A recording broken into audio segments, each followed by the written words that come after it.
We recently did a video about things that federal employees could be doing during volatile markets. One of these was Roth conversions. The idea is that when markets are volatile, there's less money to now convert to Roth. And so if you're doing it in the right time, you're converting a lesser amount and therefore paying less taxes.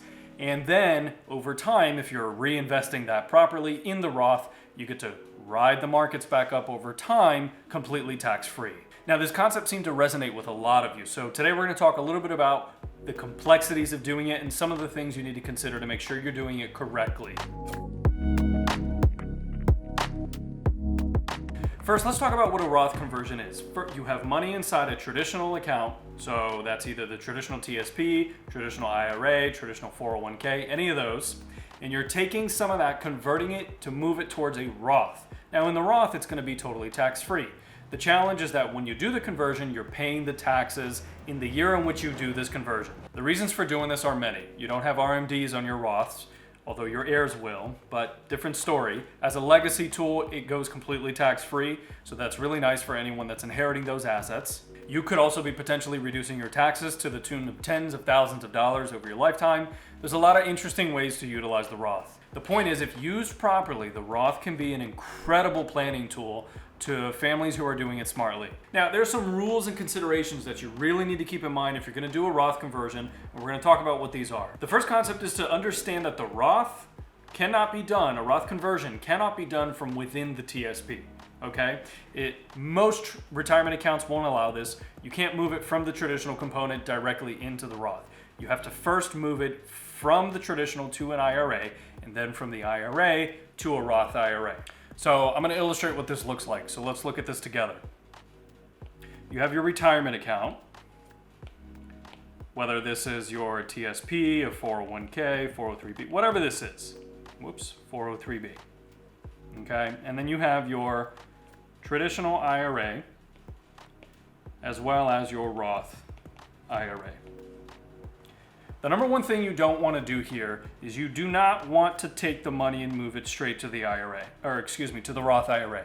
You're not going to like how that works out for you, okay? Just trust me, you first need to move it to the traditional IRA, then you can move it to the Roth. So let's say you've got $1 million retirement account, and let's say you're going to do $100,000 that you want to move to your traditional IRA first to do this conversion on. So you would move $100,000 to the traditional IRA, at which point then you have a couple of options. You can either convert the full $100,000 and move that full $100,000 into the Roth IRA. The problem is, remember I said you owe taxes on any money that you're converting. So what a lot of people will do is instead of moving the 100, let's say they owe $30,000 in taxes. We're making up numbers here, but just roll with it. So this number actually becomes $70,000 that goes to the Roth. Better than nothing. But what's better is actually if you have the $100,000 and you do move the full $100,000 without withholding any taxes. This allows the full $100,000 to get reinvested in tax-free mode, which allows the full $100,000 to continue to grow over time and be completely tax-free from you. Now, where do you pay the $30,000 or whatever the tax will be from? Individual accounts or joint accounts or bank accounts.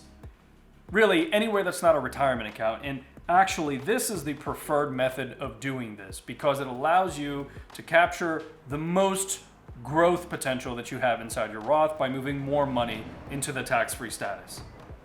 Now, there's a couple of things you want to know about this. The first is that any conversion has to remain in the Roth for at least 5 years. Okay, so this is something you need to be planning carefully. This is something you're not trying to do overnight or money you're going to use very quickly. You really should be doing this kind of planning with your advisors over the period of time. You also have to know that Roth conversions will add to your taxable income. This can affect you in a couple of ways. The first is, depending on how much you can convert, you might actually inadvertently push yourself into a higher tax bracket and potentially be paying more in taxes. So you have to be careful there. The second is not only would you owe more taxes, but if you're on Medicare Part B, there's something called IRMA. Remember, we've talked about this in the past. It's the income-related monthly adjustment amount. So your Medicare premium amounts are based off of how much taxable income you've generated for a year. Well, Roth conversions add to that taxable amount. So you need to be sure that you're not blowing yourself up if you're on Part B. Another thing to be considering, just be careful. And finally, the last real point is to consider what types of investments you are actually going to reinvest inside the Roth. When we're talking about portfolio management, you want to consider the fact that different kinds of accounts have different kinds of tax preference. The Roth is the most tax preferred vehicle, being that it's totally tax free. So it makes sense that in your investment policy, you're having the most growth oriented investments, meaning the ones that could generate the most growth, potentially the most taxes, inside a vehicle that's going to eliminate all the taxes, like the Roth. So this is one of those portfolio management things that you want to be considering if you're going to be implementing this type of strategy, whether it's a conversion or in fact, whether even if it's going to be inside just a contribution. If you're making Roth contributions, you should be looking at this the same way. So that's it. This is a short and simple one. If you have questions about how to apply this to your own plan, if you want us to take a look at your specific circumstance and give you some help on, whether it makes sense for you or not, just give us a call or shoot us a note on our website. The link is going to be below. We've got an article that fleshes this out a little bit more as well. We'll include that in the description as well as our emails and our website.